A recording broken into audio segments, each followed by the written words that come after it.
Halo pemirsa Unhas TV, senang sekali saya Andrea Reren Karina dapat kembali menjumpai Anda dalam Unhas Daily. Dalam beberapa menit ke depan kami akan menyajikan berita-berita terpercaya hanya untuk Anda.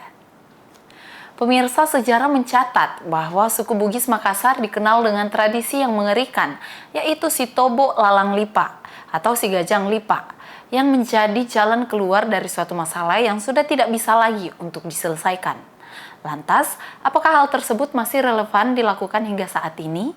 Simak informasi selengkapnya untuk Anda. Si Tobo Lalang Lipa atau si Gajang Lalang Lipa merupakan sebuah tradisi yang ada di Sulawesi Selatan, khususnya bagi masyarakat suku Bugis Makassar, dengan tujuan untuk mempertahankan martabat atau harga diri dari seorang atau kelompok tertentu. Tradisi si Tobo Lalang Lipa juga merupakan pertarungan antara hidup dan mati bagi orang yang berselisih, dan dilaksanakan pada saat terjadi sengketa atau permasalahan yang tidak lagi menemukan jalan keluar. Umumnya si Tobo Lalang Lipa ini dilakukan oleh para kaum pria, dikarenakan sejauh ini belum ada sejarah yang mencatat bahwa tradisi ini dilakukan oleh perempuan.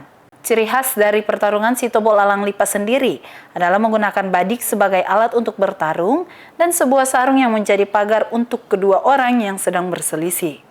Dosen Ilmu Budaya Universitas Hasanuddin, Dr. Firman Saleh menyatakan bahwa tradisi ini sudah ada sejak zaman kerajaan. Para bangsawan juga kerap menjadikan tarung sarung atau si Gajang Lalang Lipa ini sebagai jalan keluar dari persoalan yang dihadapinya. Sehingga hal ini mempertegas bahwa bukan hanya rakyat biasa saja yang melakukan tradisi ini, tetapi dari kalangan ningrat pun sering melakukannya. Bicara tentang ini dia sebut sebagai sebuah tradisi masyarakat yang ada di masyarakat Bugis Makassar. Dalam bahasa Makassar itu disebut dengan si Tobo Lalang Lipa. Dalam bahasa Bugisnya dia disebut dengan si Gajang Lalang Lipa. Nah, ini sudah ada sejak zaman kerajaan dulu. Dan kalau kita bicara kenapa ada si Gajang atau si Tobo Lalang Lipa ini, karena itu merupakan sebuah bentuk siri dalam masyarakat Bugis Makassar.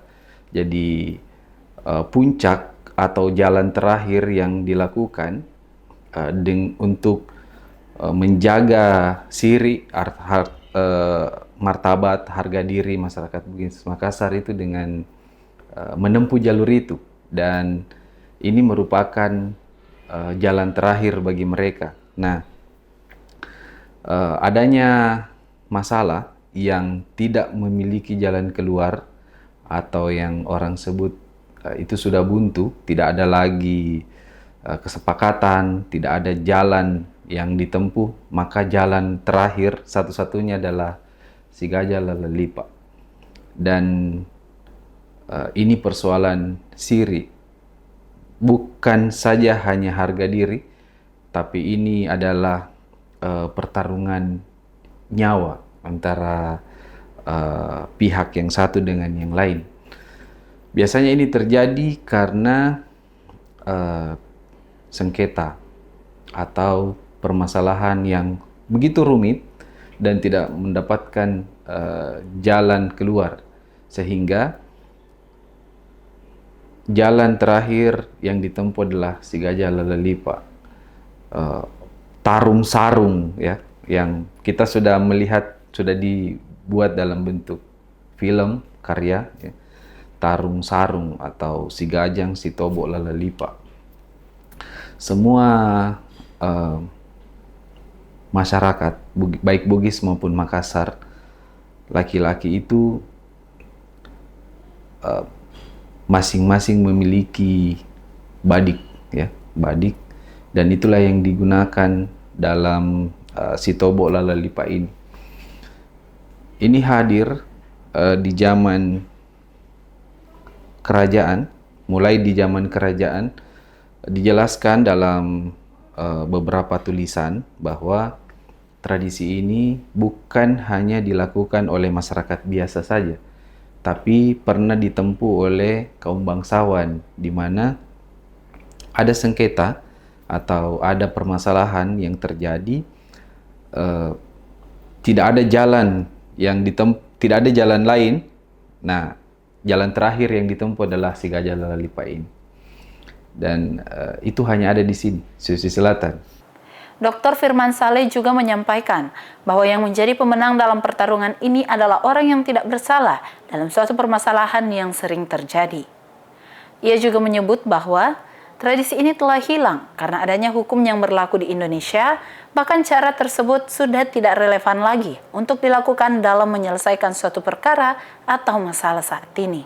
Setahu saya, tradisi ini sudah tidak ada lagi, ya, tidak dilakukan lagi. Meskipun masih ada orang yang baku tikam, tapi si Gajang atau si Tobo Lalalipa itu sudah tidak. Kenapa? Karena kita sudah punya hukum tersendiri. Jadi dulu itu memang dilakukan apabila dua orang bersepakat, mari kita menyelesaikannya dalam si Gajang Lalalipa atau si Tobo Lalalipa. Setelah itu selesai. Dalam mempertahankan jejak sejarah, masih banyak pemuda yang masih sering mementaskan tarung sarung ini dalam sebuah upacara adat atau acara kebesaran.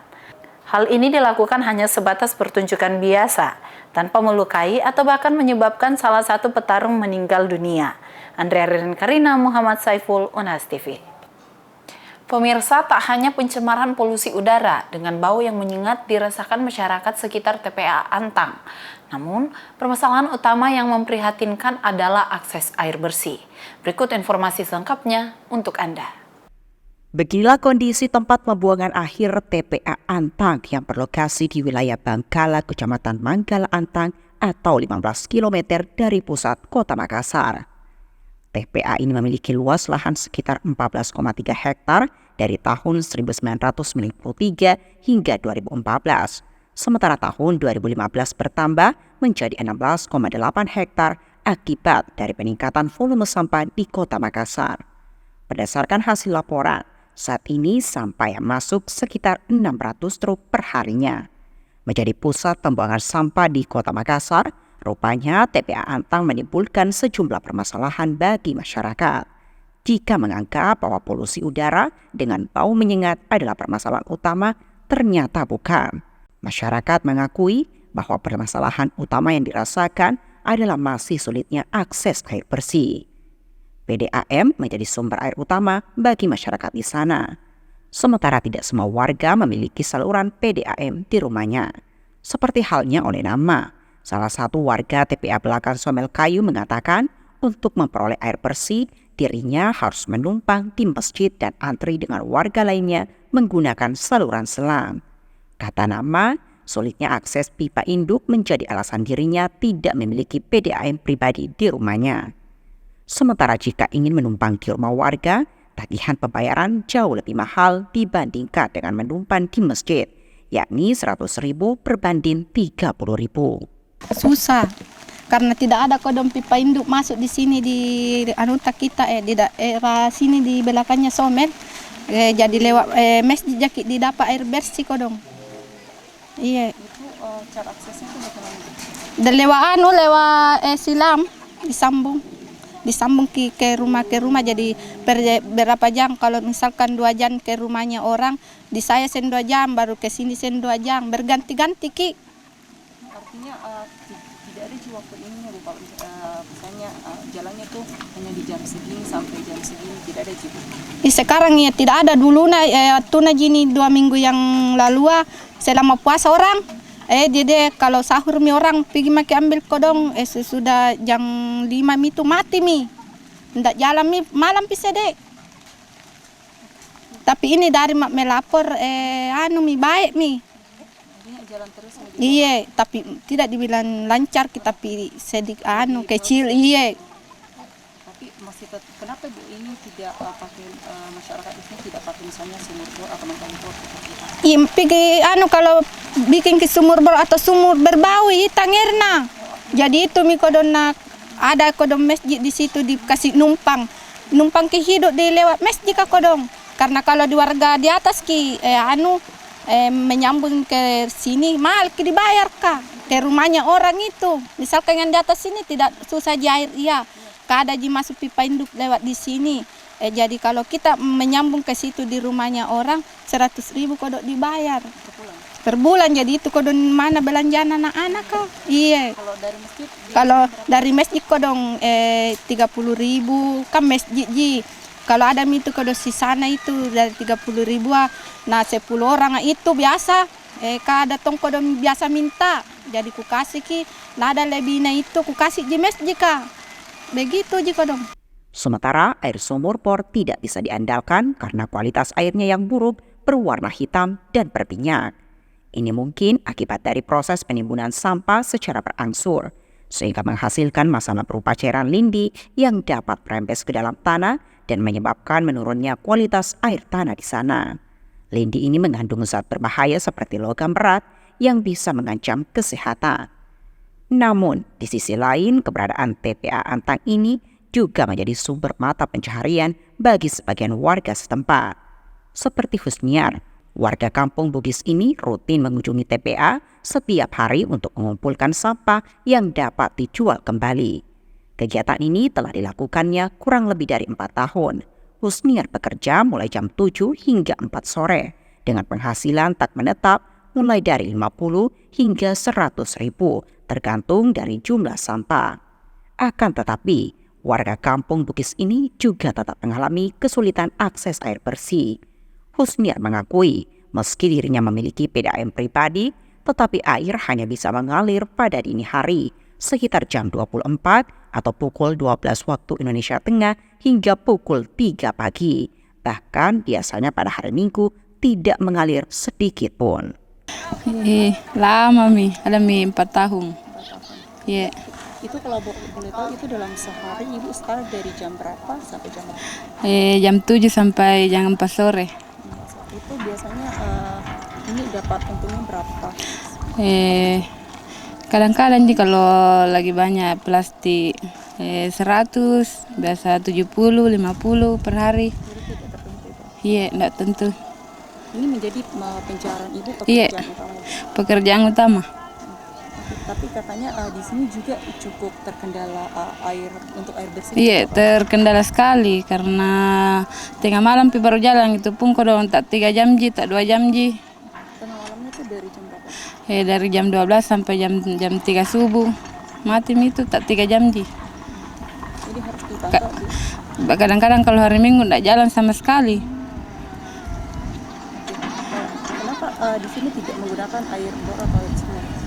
Nggak bisa di sini pakai air bor karena tercemar mungkin karena bau. Banyak orang biasa bor tapi bau kuning lagi airnya.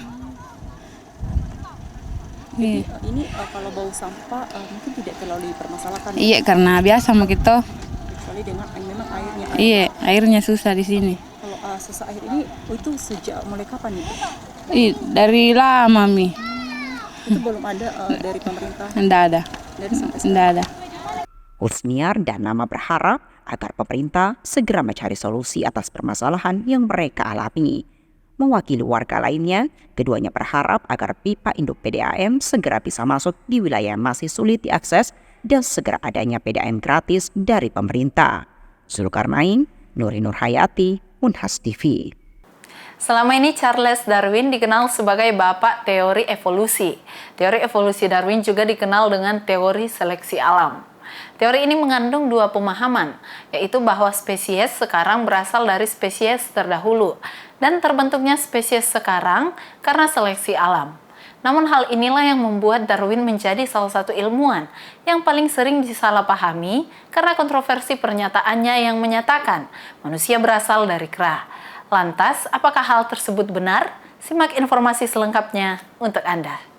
Berbicara tentang asal-usul makhluk hidup termasuk di dalamnya manusia, teori yang paling banyak digunakan adalah teori Charles Darwin, yaitu teori evolusi yang didasarkan pada proses seleksi alam. Teori evolusi menyatakan semua makhluk hidup di bumi mengalami evolusi. Evolusi merupakan proses yang berlangsung dalam kurun waktu jutaan tahun. Hal ini yang menyebabkan Charles Darwin merupakan salah satu ilmuwan yang paling sering disalahpahami. Arkeolog Unhas Profesor Akin Duli menyebutkan bahwa jika dibaca secara detail, teori Charles Darwin tidak pernah menyebutkan asal-usul manusia berasal dari kera. Darwin ketika menyusun buku tentang seleksi alam yang dikenal dengan teori evolusi, mengatakan manusia dan kera berasal dari suatu leluhur yang sama, kemudian masing-masing bercabang mengalami evolusi yang berbeda-beda. Masing-masing berevolusi sampai menjadi kera modern, begitu pula manusia modern, namun tidak berarti bahwa manusia berasal dari kera. Baik para arkeolog maupun paleoantropolog tidak pernah bisa membuktikan bahwa manusia berasal dari kera. Namun manusia purba atau Homo erectus bisa diartikan sebagai manusia kera. Manusia yang mirip kera karena memiliki kesamaan-kesamaan fisiologis, misal dari segi volume otak. Tetapi hal tersebut tidak menunjukkan bukti bahwa manusia berasal dari kera, apalagi jika menggunakan pendekatan modern yakni dari DNA.